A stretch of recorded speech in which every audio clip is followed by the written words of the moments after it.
El precio del cacao ha subido considerablemente en los últimos trimestres del 2023 y este primer trimestre del 2024. ¿Está el Ecuador preparado para aprovechar este boom? Gracias por estar con nosotros. Bienvenidos. Si eres el callado de tus amigos porque no sabes de lo que están hablando, no dejes para mañana lo que puedes saber now. Empezamos. Es para Forbes Ecuador un gusto contar ahora aquí en nuestros estudios con Francisco Vergara, presidente de la Cámara de Pequeña y Mediana Empresa de Pichincha. Gracias por acompañarnos. Estoy muy contento de estar aquí en Forbes y siempre es un honor. Antes de hablar del tema central de esta entrevista, que es la situación del cacao y los precios a nivel internacional, quisiéramos conocer cuál es su diagnóstico sobre la crisis eléctrica y las implicaciones en las pequeñas y medianas industrias, en este caso de Pichincha. Te tengo que decir con toda claridad, nos cogió de sorpresa como le tomó también al presidente. Datos sobre las repercusiones económicas no las tenemos al momento porque no sabemos ni siquiera cuántas horas mismo se van a cortar, qué días vas a tener las restricciones del servicio. Y eso recién nos permitiría tener una proyección económica, pero lo que sí te puedo contar es lo que nos pasó. El Ecuador en su conjunto, respecto del sector productivo, perdió 758 millones de dólares. ¿Cuándo? En las restricciones anteriores, porque hay una desaceleración de la economía y en todas las fases del sector productivo. Y te digo, me pertenezco al sector alimenticio, además de Capeipi, el sector alimenticio pierde desde la comercialización, la fabricación de los productos alimenticios y hasta en su producción. ¿Por qué? Porque necesitas tener una cadena de frío.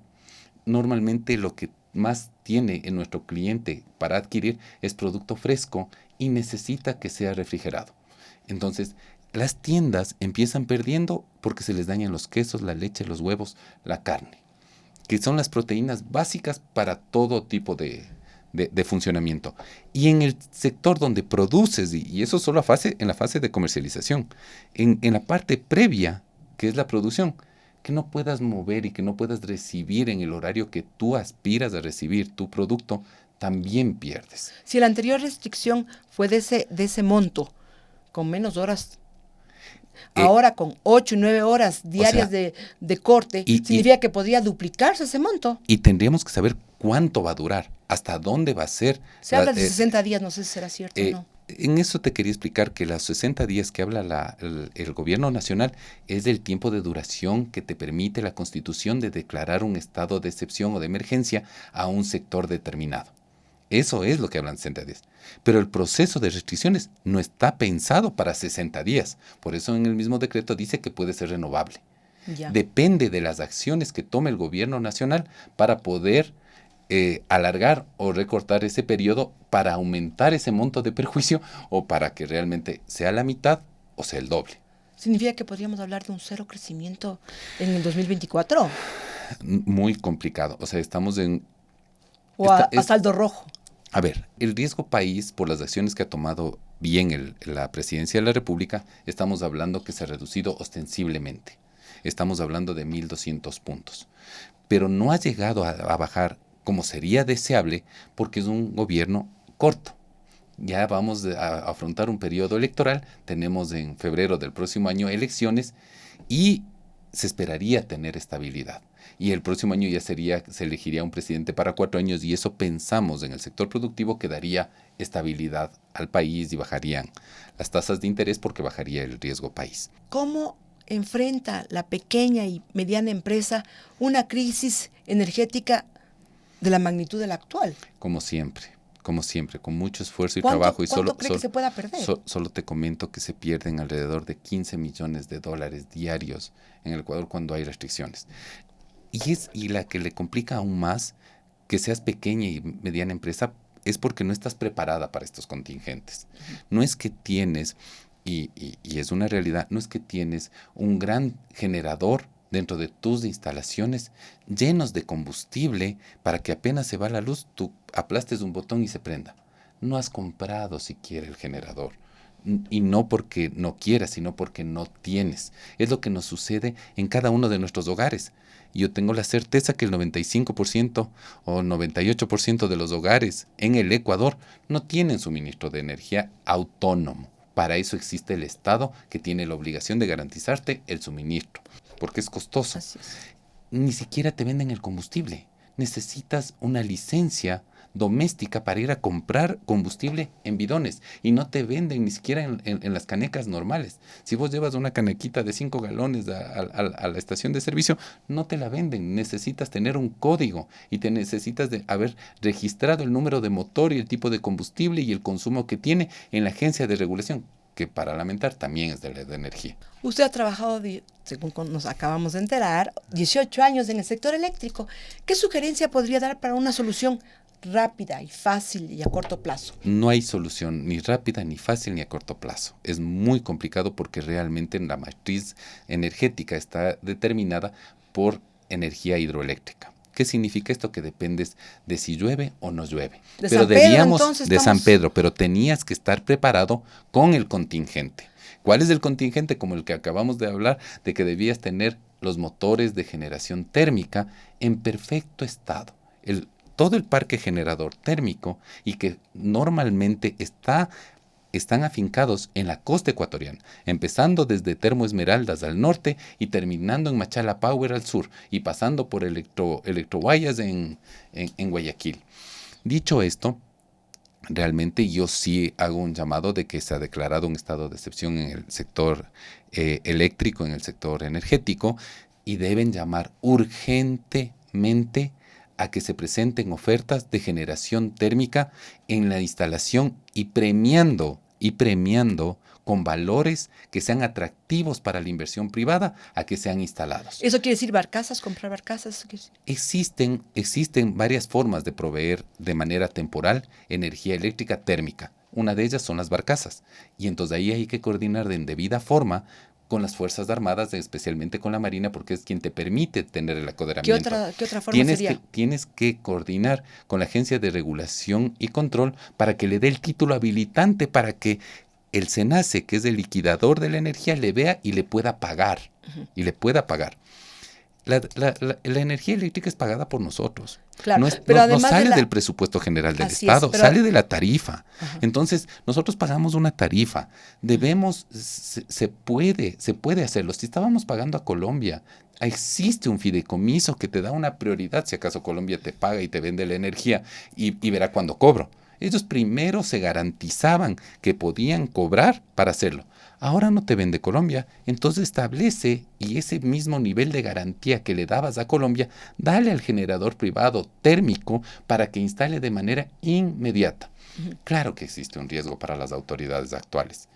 A la vuelta de la esquina se acabará el gobierno, se acabará y les dirán que fue de adjudicaciones a dedo, que fueron observadas por Contraloría.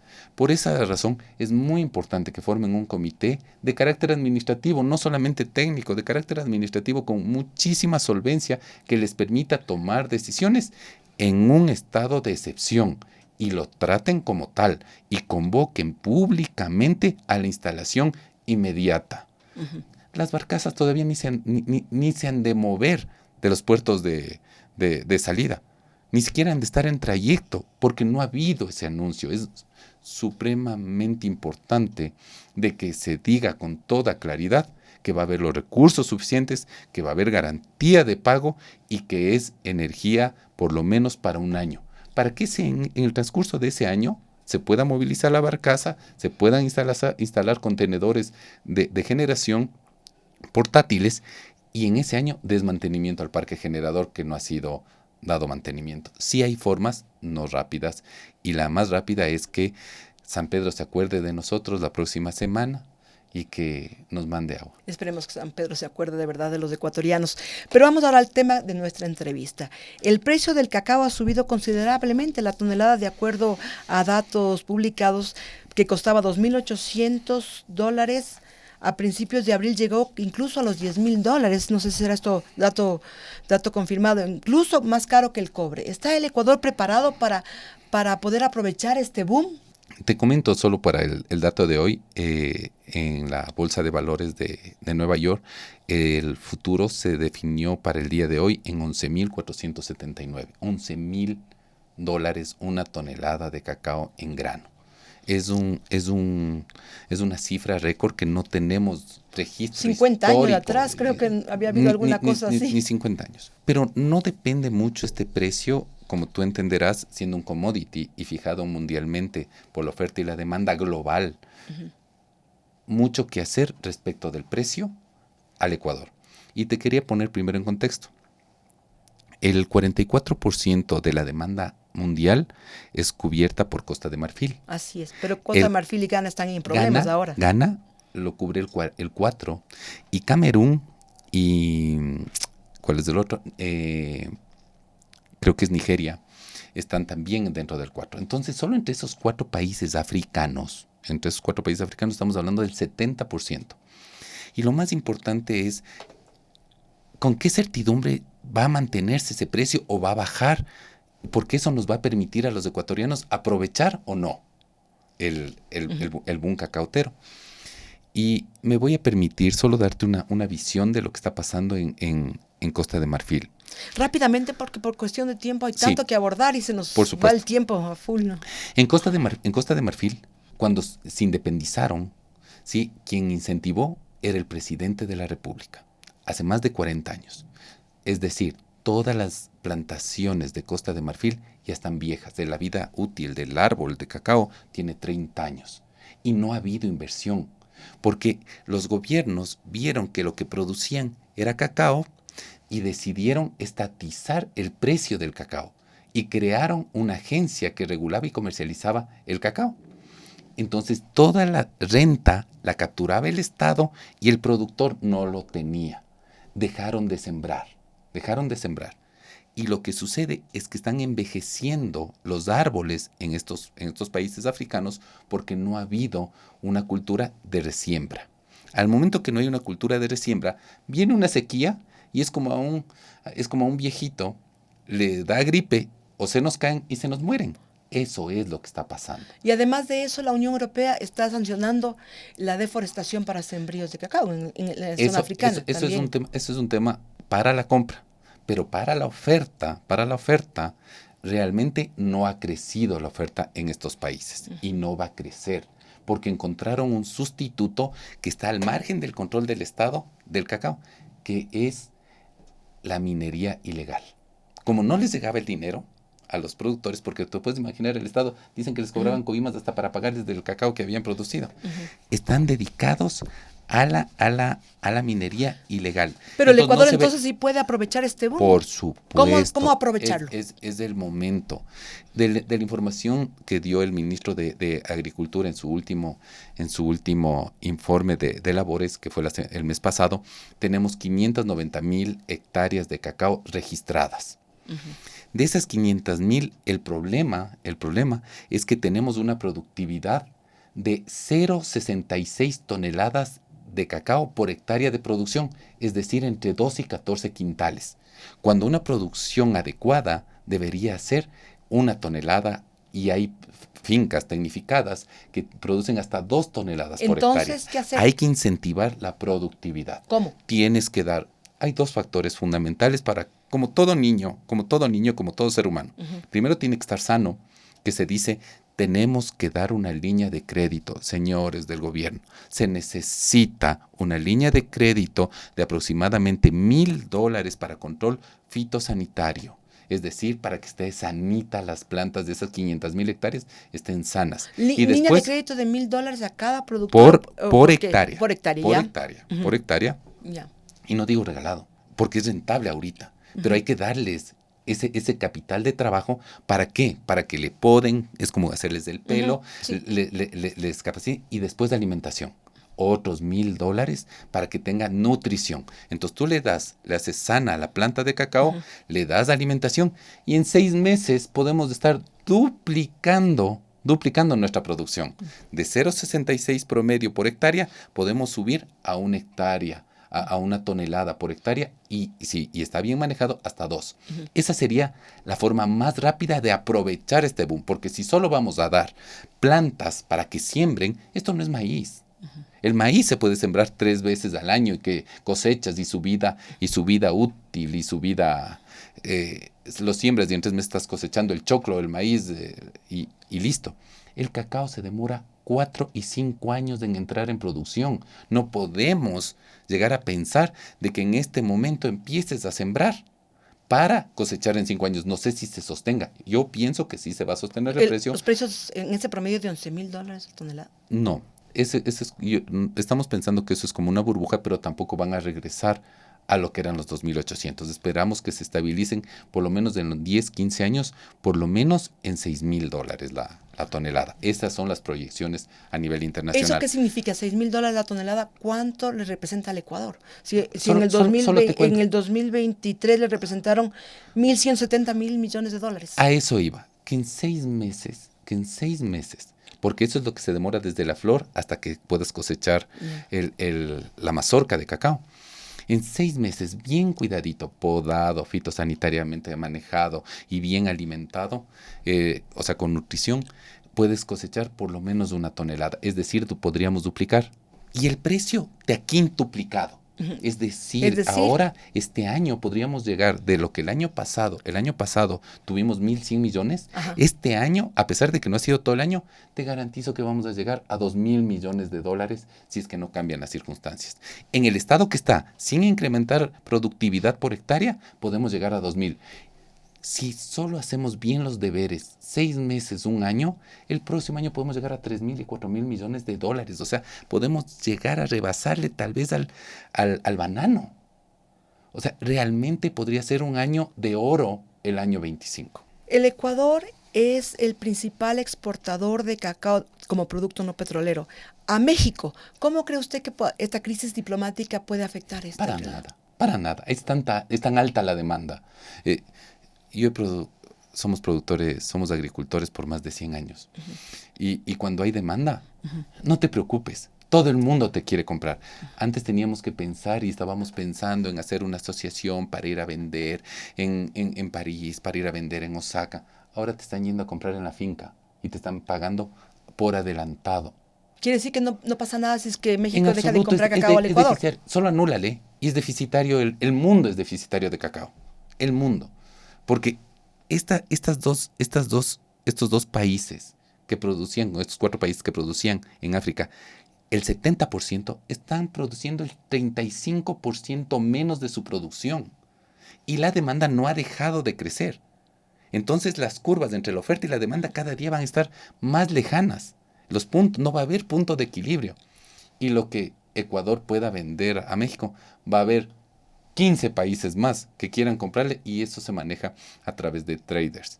O sea, grandes comercializadores internacionales que no tienes idea realmente a quién le va a llegar tu cacao si no hay como grandes centros financieros que no sabes si el dólar que tú pagaste le va a llegar al Banco del Pichincha, al Banco del Pacífico o a cuál banco, ¿no? Ahora, este precio del cacao, ¿cómo influye en los precios del chocolate? A ver, en eso también hay una expresión que no es muy clara y se Porque dice dicen que va a subir 30%. Ha subido 5 veces la barra de chocolate que valía 2, ahora va a valer 10. No es así, porque no es dentro de la estructura de costos de la producción de los confites hechos en base de chocolate, solo es del 6%. Pero sí va a haber un incremento, ¿o no?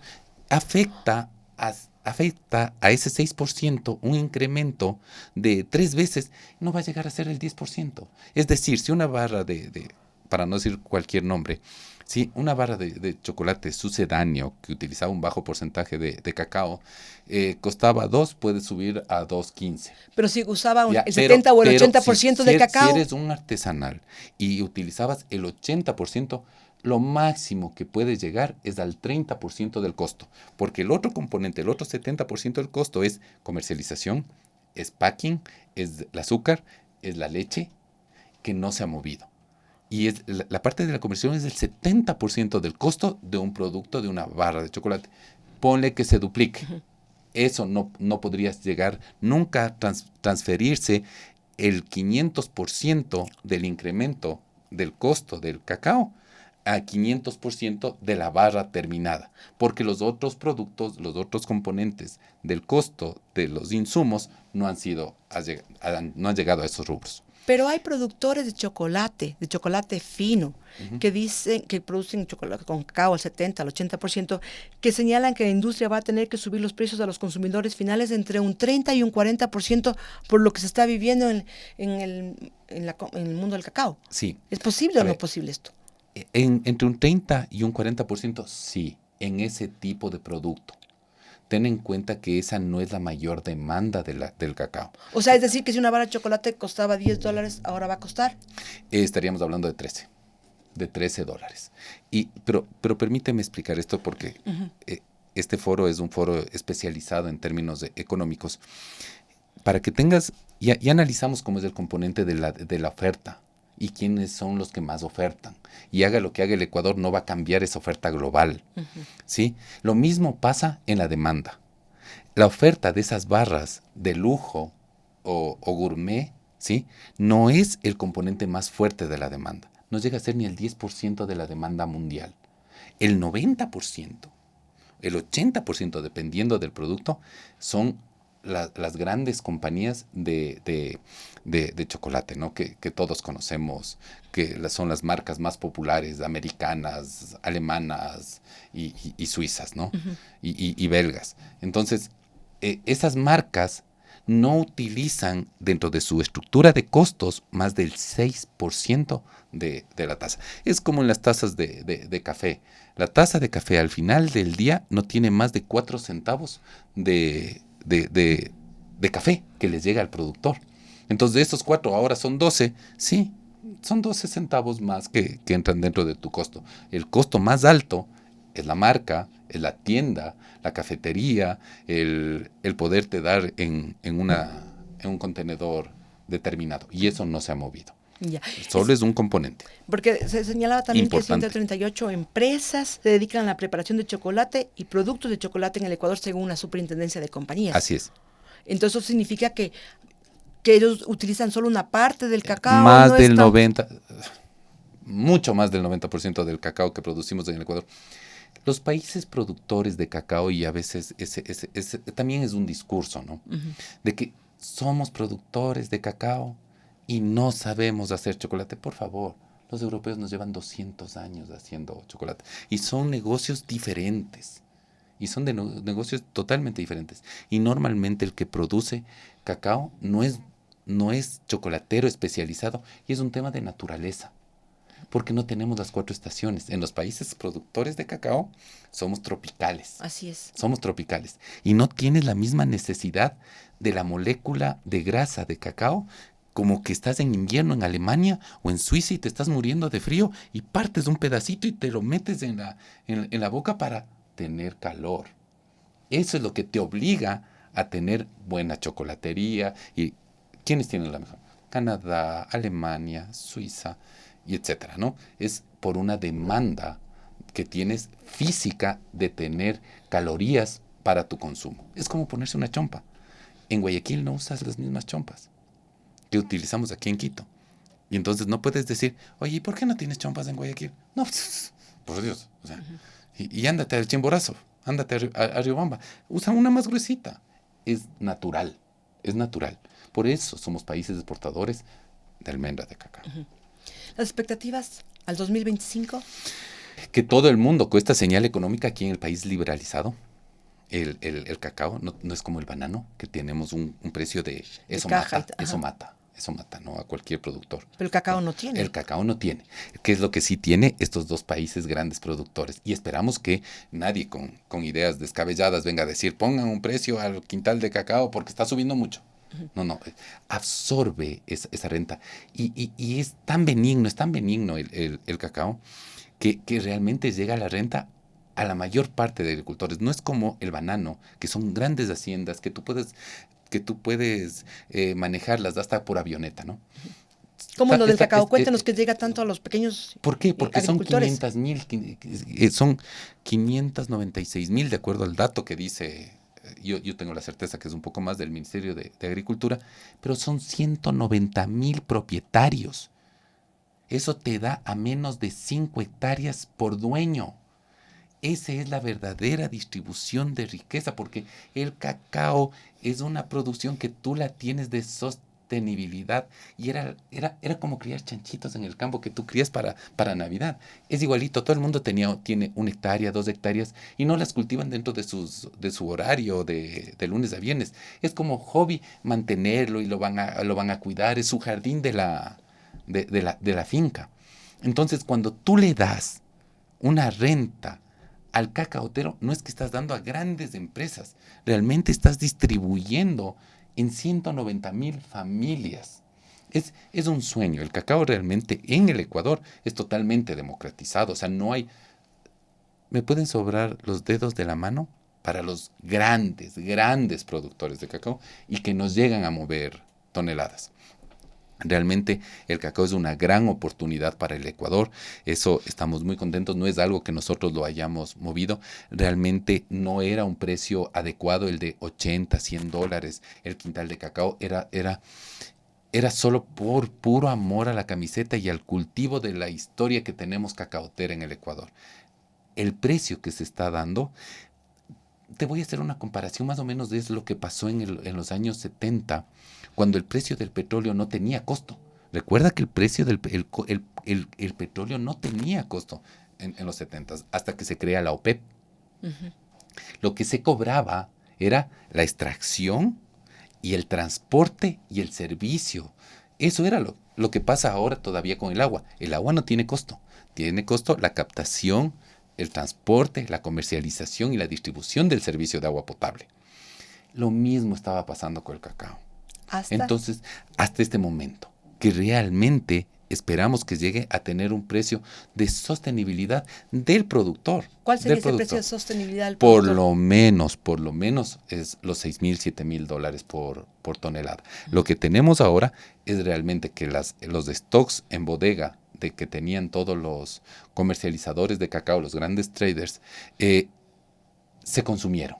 Realmente pensaban que sí podían tener alguna otra solución.